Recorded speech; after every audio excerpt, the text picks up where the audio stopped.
Vijayawada university మంచి భవిష్యత్తు కోసం తెలుగు విద్యార్థులు ఇష్టపడే యూనివర్సిటీ. కాల్ 9059052378 9059052379.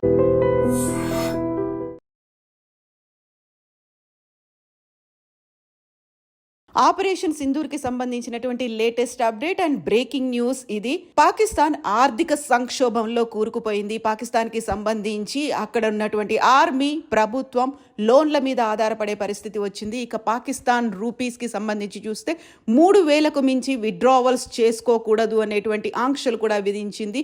మరోవైపు పాకిస్తాన్ ఆర్మీ చీఫ్ మునీర్ని దించేసినట్టుగా కూడా సమాచారాలు వస్తున్నాయి. ఇంకొక వైపు పాకిస్తాన్ ప్రధాని అబ్స్కాండింగ్లో ఉన్నారు. ఆయన ఎక్కడికో పారిపోయారు, తలదాచుకున్నారు అనేటువంటి వార్తలు కూడా వినిపిస్తున్నాయి.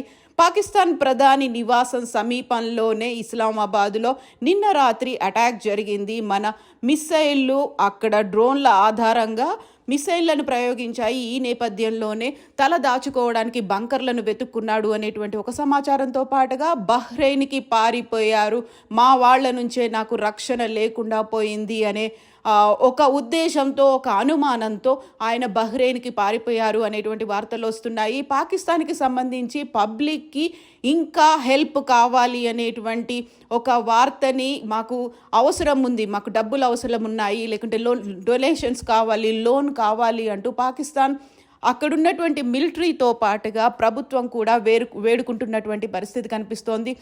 స్టాక్ మార్కెట్లు కుప్పకూలిపోయాయి. సహాయం కోసం ప్రపంచ దేశాల వైపు ఎదురు చూస్తున్నది Pakistan. At the same time మునీర్కి సంబంధించినటువంటి ఇప్పటికీ సమాచారం లేదు. పహల్గాం మీద అక్కడ ఉన్నటువంటి ప్రయాణికుల మీద అటాక్ చేసి అక్కడ సందర్శకులని 28 మందిని చంపిన తర్వాత భారతదేశం ప్రతి దాడులను చేసింది. ఆ తర్వాత పాకిస్తాన్ కూడా తన డ్రోన్లని, ఫైటర్ జెట్లని, మిసైల్స్ని ప్రయోగించడం మొదలుపెట్టింది. కేవలం కశ్మీర్లో మాత్రమే కాదు, పాకిస్తాన్కి సరిహద్దులుగా ఉన్నటువంటి కశ్మీర్, పంజాబ్, రాజస్థాన్, గుజరాత్ ఈ 4 రాష్ట్రాల వెంట బోర్డర్స్ని పాకిస్తాన్ పంచుకుంటుంది. ఈ 4 రాష్ట్రాలను హై అలర్ట్ చేసింది కేంద్ర ప్రభుత్వం. సైరన్లను మోగిస్తోంది. ఎట్ ద సేమ్ టైం జైసల్మేర్లో కూడా ఉదయం నుంచి సైరన్లు మోగుతున్నాయి. ఎట్ ఎనీ టైం ఎప్పుడైనా ఏదైనా జరగవచ్చు అని చండీగఢ్లో కూడా సైరన్లు మోగుతున్నాయి. అక్కడి నుంచి ప్రజల్ని అత్యవసరమైతే తప్ప బయటికి రావద్దు అనేటువంటి ఒక అలర్ట్ని ప్రభుత్వం జారీ చేసింది. కేంద్ర ప్రభుత్వానికి సంబంధించి రక్షణ శాఖ మంత్రి రాజ్నాథ్ సింగ్ నివాసంలో త్రివిధ దళాధిపతులతో రక్షణ శాఖ మంత్రి సమావేశమయ్యారు. తీసుకోవాల్సినటువంటి చర్యల గురించి, అప్రమత్తత గురించి వాళ్ళు ఇప్పుడు డిస్కస్ చేస్తున్నారు. ఆపరేషన్ సింధూర్కి సంబంధించి ఇది అతిపెద్ద బ్రేకింగ్ ఇష్యూగా చెప్పుకోవచ్చు. ఆపరేషన్ స్టార్ట్ అయినటువంటి దాదాపుగా 2 రోజుల గ్యాప్లోనే 240 నుంచి 330 వరకు ఫైర్స్ అనేవి బార్డర్ మధ్యలో జరుగుతున్నటువంటి పరిస్థితి ఉంది. యాంటీ ఎయిర్ క్రాఫ్ట్స్ గన్స్తో ఒక 4 కిలోమీటర్ల రేంజ్ అనేది ఉంటుంది. ఇండియా యాక్టివేట్ చేసింది, వార్ గన్స్ని ప్రయోగిస్తోంది. దీంతో పాటుగా ఇప్పటికీ పాకిస్తాన్ అనేది ఆయుధాలని దిగుమతి చేసుకుంది చైనా నుంచి. ఈ నేపథ్యంలోనే బలూచిస్తాన్ కూడా ఫ్రీ అయ్యే దిశగా కనిపిస్తోంది. కాబట్టి అక్కడ కూడా ఒక రెబెల్ అనేది ఒకటి స్టార్ట్ అయిపోయింది. అక్కడ వాళ్ళందరూ కూడా నిరసనలు చేస్తున్నారు. అక్కడ నుంచి పాకిస్తాన్ ఆర్మీని తరిమేశారు. పాకిస్తాన్ మిలిటరీ, బలూచిస్తాన్ మిలిటరీ యాక్టివ్గా అయింది. ఈ నేపథ్యంలోనే చైనా కూడా అప్రమత్తమైంది. ఇరు దేశాల మధ్య సమన్వయం ఉండాలని కోరుతోంది. ఎందుకంటే ఇప్పటికీ పాకిస్తాన్ యూజ్ చేస్తున్నటువంటి ఫైర్ జెట్లు కావచ్చు, డ్రోన్లు కావచ్చు, మిసైల్స్ కావచ్చు, ఇవన్నీ కూడా చైనా నుంచి దిగుమతి చేసుకున్నవే. అది ప్రపంచ దేశాలకు కూడా ఎక్స్పోజ్ అవుతోంది. కాబట్టి చైనా కూడా సంయమనం పాటించాలి అనేటువంటి ఒక మాటతో ముందుకొచ్చింది. ఇక అమెరికా కూడా అదే నినాదాన్ని తీసుకుంది, సంయమనం పాటించాలి. కొన్ని దశాబ్దాలుగా ఇది జరుగుతోందని. అయితే అతిపెద్ద విషయం ఈ 2 రోజులుగా జరుగుతున్నటువంటి ఈ దాడులకి సంబంధించి ఒక యుద్ధ వాతావరణం ఉంది. మన దగ్గర ఉన్నటువంటి ఈ 4 రాష్ట్రాల్లో అప్రమత్తమైనప్పటికీ కూడా పాకిస్తాన్కి సంబంధించి ప్రధాని ఎక్కడున్నారు, షాబాజ్ ఎక్కడున్నారు అనే దాంతో పాటుగా ఆర్మీ చీఫ్ మునీర్ ఎక్కడున్నారు అనేటువంటి ఈ వార్తలు కూడా, స్పెక్యులేషన్స్ కూడా ఉన్నాయి. మొత్తానికైతే ఎకనామికల్లీ, మిలిటరీ పరంగా చూసుకున్నట్టయితే పాకిస్తాన్ ప్రపంచ దేశాల వైపు ఎదురు చూస్తోంది. క్రౌడ్ ఫండింగ్ కోసం అడుగుతోంది. ఒకవైపు ప్రజల దగ్గర నుంచి, మరోవైపు బ్యాంకుల దగ్గర నుంచి, వరల్డ్ బ్యాంకును కూడా అడుగుతున్నటువంటి పరిస్థితి కనిపిస్తోంది.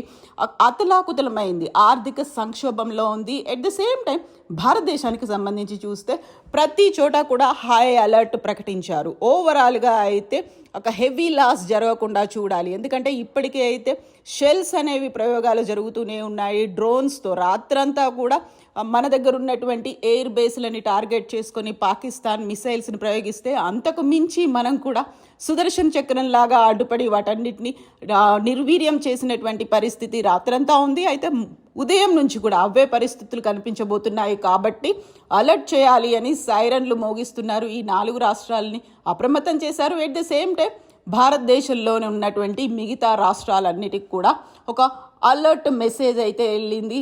ఢిల్లీలో ఉన్నటువంటి ఉన్నతాధికారులు అందరూ ఏ డిపార్ట్మెంట్కి చెందిన వాళ్ళైనా అందరినీ కూడా సెలవుల్ని క్యాన్సిల్ చేసుకొని ఉద్యోగాల్లో జాయిన్ అవ్వమని చెప్పినటువంటి పరిస్థితి. ఓవరాల్గా అయితే 2 రోజుల ఎఫెక్ట్ అనేది పాకిస్తాన్ మీద విపరీతంగా పడింది. మన వార్ గన్స్ చాలా యాక్టివ్గా పనులు చేస్తున్నాయి. మధ్య ఒక భీకరమైనటువంటి యుద్ధం కూడా జరిగింది. ఆ తర్వాత మేము బలూచిస్తాన్ ఆర్మీలో ఉన్నటువంటి ఆ మిలిటెంట్లను మేము మట్టు పెట్టాము అని చెప్పినప్పటికి కూడా అక్కడ పౌర నష్టం కూడా జరిగింది. వాళ్ళ ప్రాణ నష్టం జరిగినప్పటికీ ఆ వివరాలనేవి పాకిస్తాన్ ఆర్మీ బయటికి వెల్లడించలేదు. ఇప్పుడు పాక్ నుంచి క్వెట్టా నగరం చేజారినట్టుగా అనిపిస్తోంది. బలూచ్ లిబరేషన్ ఆర్మీ చేతికి క్వెట్టా నగరం చేరింది. భారత్తో యుద్ధమే అదునుగా రెచ్చిపోతున్నారు బలూచిస్తాన్ వేర్పాటువాదులు. సో ఇది తొందరలోనే ఈ సమసిపోతుంది, పాకిస్తాన్కు 4-5 ముక్కలుగా విడిపోతుంది అంటూ గతంలోనే పాకిస్తాన్కి సంబంధించి యుద్ధంలో పార్టిసిపేట్ చేసినటువంటి కొంతమంది మన సైనికులు, మేజర్లు, ఆఫీసర్లు చెప్తూ వస్తున్నారు. ఇప్పుడు పాకిస్తాన్కి ఒక ఎండ్ కార్డ్ పడుతోంది, తొందరలోనే పాకిస్తాన్కి ఎండ్ కార్డ్ పడుతోంది అనేటువంటి మాటని వాళ్ళు తీవ్ర స్థాయిలో చెప్తూనే వస్తున్నారు. పాకిస్తాన్ ఒక్కటిగా ఉండదు, ఇప్పుడు పాకిస్తాన్ 4-5 ముక్కలుగా అవుతుంది అన్నట్టుగా Balochistan army, Balochistan liberation army Pak ఆర్మీపై భీకర దాడులు చేస్తోంది. క్వెట్టాని వదిలి అక్కడి నుంచి పాకిస్తాన్ ఆర్మీ కూడా పరారైనటువంటి పరిస్థితి ఉంది, అక్కడ లేకుండా పోయినటువంటి పరిస్థితి. ఇక 3 పాక్ విమానాలని కూడా మన ఇండియన్ ఆర్మీ కూల్చివేసింది. 2 JF-17 విమానాలు కూలిపోయాయి. దీన్ని పాక్ యాక్సెప్ట్ కూడా చేసింది. F-16 కూడా కూల్చేసింది. భారత్ ప్రముఖ మీడియా సంస్థలు ఈ విషయాన్ని ప్రస్ఫుటంగా చెప్తున్నాయి. భారత్ చేతికి చిక్కింది JF-17 పైలట్, పలు డ్రోన్లు కూడా కూల్చివేశారు. పాకిస్తాన్కి చెందినటువంటి JF-17 పైలట్ని సజీవంగా మన వాళ్ళు పట్టుకున్నారు. మన దగ్గర పాకిస్తాన్కి చెందినటువంటి పైలట్ ఉన్నాడు. అయితే ఇప్పుడు ఓవరాల్గా అయితే ఒక యుద్ధమైనటువంటి వాతావరణం, ఒక బీభత్సం అనేది కనిపిస్తుంది. అక్కడ పాకిస్తాన్ భారతదేశ సరిహద్దుల్లో ఉన్నటువంటి గ్రామాల్లో బ్లాక్ అవుట్ని అనౌన్స్ చేశారు. అంటే ఎక్కడ ఏ ఇంట్లో ఏ వీధి దీపాలు కానీ వెలగకుండా చిమ్మ చీకట్లో ఉండేలా ఈ ఆపరేషన్ అనేది కొనసాగుతోంది. ఒకవేళ ఎక్కడైనా లైట్ వెలిగినట్టయితే దాన్ని పాకిస్తాన్ డ్రోన్లు టార్గెట్గా చేసుకొని అటాక్ చేస్తాయి అనేటువంటి ఒక సమాచారం ఉంది. ఇప్పటికీ ఒక 100 మందిని మేము హతమార్చాము